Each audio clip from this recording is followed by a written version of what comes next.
Hey everyone, and welcome to Small Step Saturday. Here at Upcycled Adulting, I show up every single Saturday to give you a small step or some process that will pay off and make your life easier.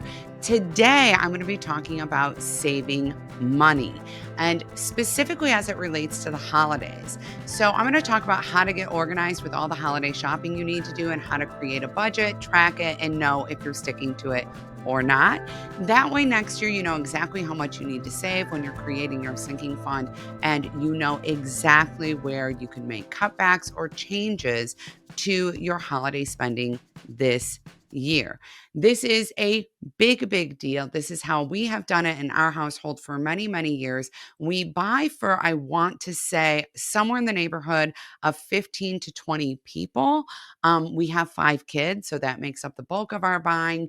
But this is a great way to keep up with what's coming in, what's going out, what you have going on, and also to track all those gifts. So I don't know about any of you, but we take advantage of Cyber Monday, Black Friday, and just kind of keeping track of what's coming into our house is really helpful. This will even help you if you're a person who loves to shop early.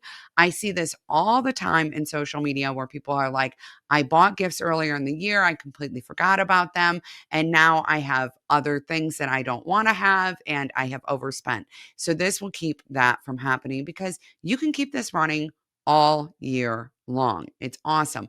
In addition, you can also use this for things like birthday parties or other special events. But the big bang is using it at Christmas time. So attached to this video, you're going to find 3 separate PDFs for you to use to create this in your own home. So I'm making this super easy for you. And I'm going to walk through step by step exactly what these are and exactly how to use them.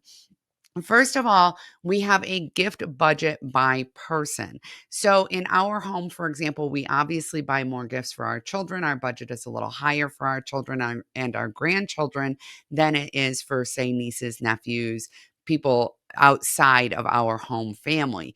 And so what we like to do is keep a budget by person. That way we know what our target spending amount is. So we go ahead and write down the names of all the people that we're buying for, and then we write the budget amount next to them.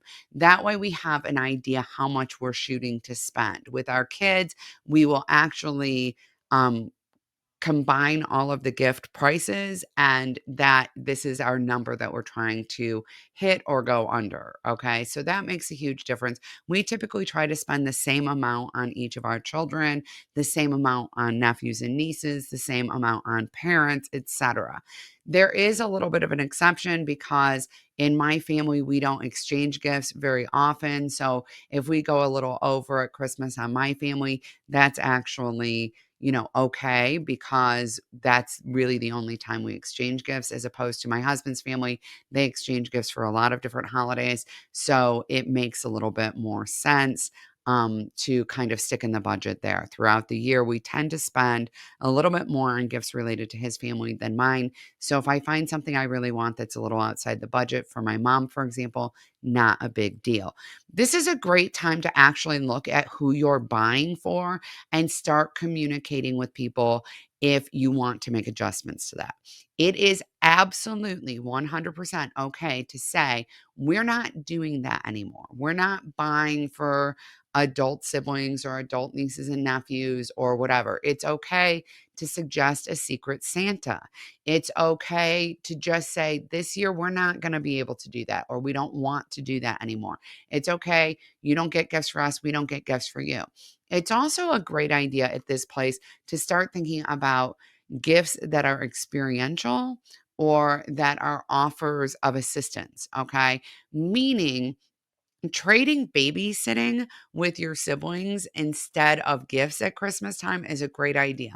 Like giving your siblings like a coupon book for 10 babysitting opportunities.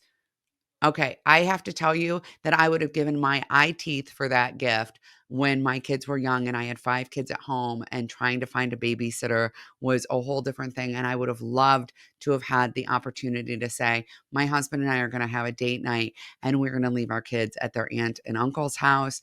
I feel really safe and comfortable with that. I feel safe and comfortable with them.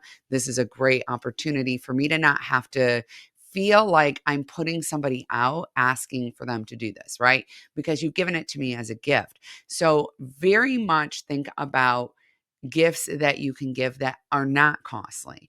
And go ahead and make sure that you include some of those ideas in your gift budget table, in your right. You can say free, we could give them babysitting, right? Free, we could offer to make soup for them all winter. I actually saw someone in a group that I'm in on Facebook said that as a gift, they actually gave their parents um, biweekly soup, and which sounds really silly to me, but I was like, "Oh, this is so cool." What they actually did is they every other week, they would make a big pot of soup, they'd take it to their in-laws or to their parents' house, have lunch with them, and have a visit with them, and then that was actually their Christmas gift, and I just thought, "What a beautiful, amazing idea." I know how many people would really love that, especially, post-pandemic, to know that they have that visit that they can count on routinely, right? And it doesn't cost very much, but my goodness, it makes such a big difference. And it's such a kind and thoughtful gift. Things like recipe books from your family recipes are a great idea. Things like that, that are just thoughtful and thought and kind, right? And just a gesture. And sometimes these things take a little time to pull together, but they're really touching, sweet gift ideas that basically don't cost anything. The next thing you wanna work through is your budget table, your budget spreadsheet. Now, listen, I'm going to tell you that there are a lot of things that you spend money on at Christmas time that you're not even thinking about, or when you're having a holiday party or a birthday party that you're not even thinking about. And it's really important to have awareness of them so that you can make adjustments if you are feeling pinched financially, or if you're just like, wow, I would rather reallocate that money somewhere else. That doesn't really make sense. So, on this spreadsheet, you will find item, budget, and actual. And that is what is it that you're spending the money on? What is your budget for it? And how much are you actually spending? This is going to make you really think about whether or not you even have it in your budget that you're sending Christmas cards every year, right? You need to think about these items so that you know what they are. So when it comes to things like gifts, go ahead and break that down if you want by kid gifts, extended family gifts, however much you want. And then we have decor, clothing, if you buy special clothes like Christmas dresses for the kids, travel, food, cards, postage, traditions. Okay. We want to think about, do you go see Santa every year? We have a tradition in my family where I started giving my kids an ornament every single year for the Christmas tree that is commemorative of something that they did that year. Listen, that's not free. Okay, that's not a free thing to do. We have a tradition in my family where we have all the kids in the family come over and bake cookies over the weekend. Again, not free. All of the cost of the food, we order pizza, everybody stays the night. We make tons and tons of cookie dough. I get little cute packages to send the cookies home in, right? So, this production is not a free thing to do, but oftentimes it gets forgotten about as part of the Christmas budget. And that matters.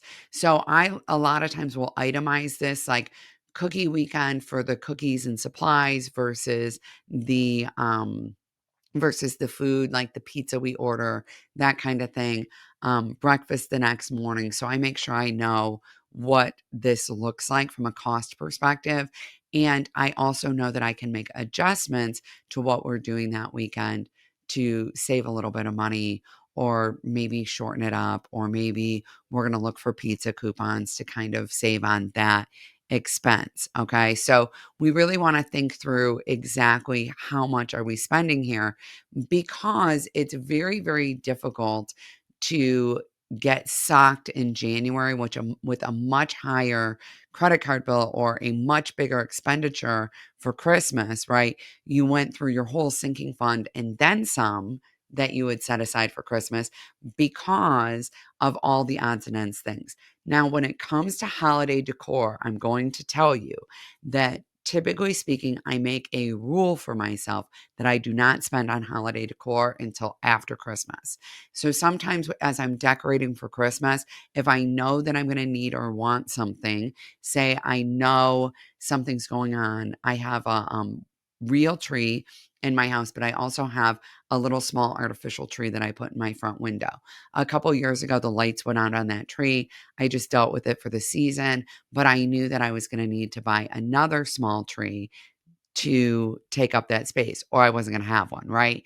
And so I was like, I'll catch it on sale after Christmas. I'll make some adjustments to other things in my budget so that I can allocate the money to that. All right. By the way, that's when I stopped sending Christmas cards. Just saying. And that ended up being enough to replace this little, it's like a 3-foot tree, y'all. It's not a big deal. The next thing you're going to do is create a gift tracker, and you're going to see the spreadsheet for that. The gift tracker is going to include the name of the person, the amount that you actually spent, the budget that you had for that person, where did you order it from? If you picked it up already, you can ignore that column or you can say where you got it. When it arrives, you want to check that off. And when it's wrapped, you want to check that off. This is a great way of just keeping track of who you've bought for, how much you spent, and whether or not that gift is in your house and ready to go. All right. That keeps you from running around like a maniac on Christmas Eve going, oh my gosh, where is blank? Did it even come? Right? What happened with that? And that way, you know, if something hasn't come in time to contact the company or to track it or to figure out what's happening with it. This is actually really, really important if you do online shopping, because the online shopping stuff gets really chaotic, keeping track of what's come in, what hasn't, are things delayed, what's happening. Um, this is a really great way to keep track of that. This is also a great way to really suss out whether or not you're sticking to your gift budget, right? Are you done? Are you sticking to that budget? I also want to make sure that you are very, very aware that another thing you really need to account for in your gift budgeting is stockings. If you are using stockings in your home, you really want to make sure that you consider how much you spend on stockings. Okay. A lot of people really don't think about this, and those little items that you toss in a stocking can really add up. So I like to add that to my gift by person. So I actually have, for example, we do stockings for our kids. So you'll see Matt stocking, right?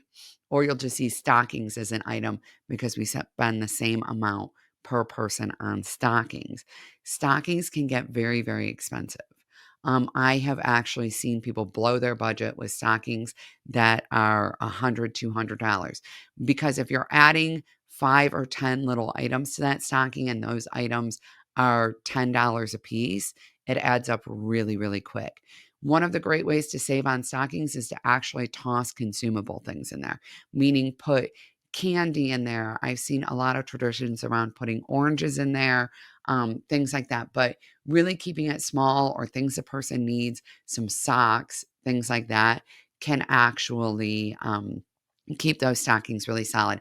One of the traditions that we have in our family is that we always include some sort of journal in our kids' stockings and a calendar, like a wall calendar for the next year that is generally like something that they love. So we do Star Wars or sports themes. Usually our girls get sunset calendars. Our daughter, who lives in Arizona, always gets a Michigan calendar. That's right, because we always want to remind her, no matter where she lives, home is Michigan, and she's a Michigan girl. So you're going to go through and create these tables as you are shopping this holiday season.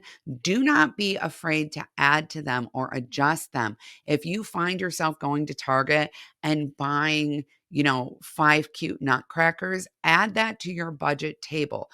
Do not beat yourself up about it. Here's the thing. This is really an exercise in creating awareness. Okay. So while spending trackers and budgets are absolutely a goal that we have and that we set for ourselves, it's okay when we miss it rather than beating ourselves up, it's really important that we learn from this information, that we look back at it after the holiday season and we say, oh, now I know where my money is going.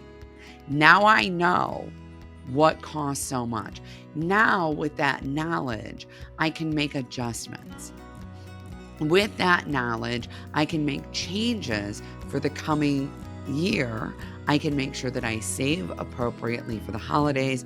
I can make sure that I change what we're doing around the holidays to make that a little bit easier. So, make sure that you get your resource below. I will include some of these details in the resource so you don't forget some of the major categories for your budget table that you're going to be wanting to think about. And that way you are ready to shop for Christmas. You're ready to go through the holiday season well equipped to create a spending plan, right? And to shoot for that spending plan and to be able to reassess if you have maybe misjudged how much you spend on certain things. You might find that you're under on things or over on things, ways to save money for the coming year when it comes to the holidays. This will also help you prepare if you like to shop early, if you like to get things on sale. If you notice, wow, I spent so much on Christmas cards, you can get those after the holidays for next year on sale. Next week, we're going to be talking about where to put all this stuff in your house so that you can easily find it next year, because that's its own little secret sauce. But do this to keep you ready and on target for this year's holidays and to inform your spending better. Remember that here at Upcycled Adulting, we're all about helping you create healthy habits, overcome obstacles, including financial challenges, and grow to accomplish your goals. Do not forget to subscribe to this channel every single Saturday. I will be sharing a small step with you to make your life easier or make it easier to hit your goals, and you've got to see them. In addition, I'm always talking about new, better ways to overcome obstacles, simple things that you can do in your relationships and in your real life. I hope to see you again soon. Bye, everyone.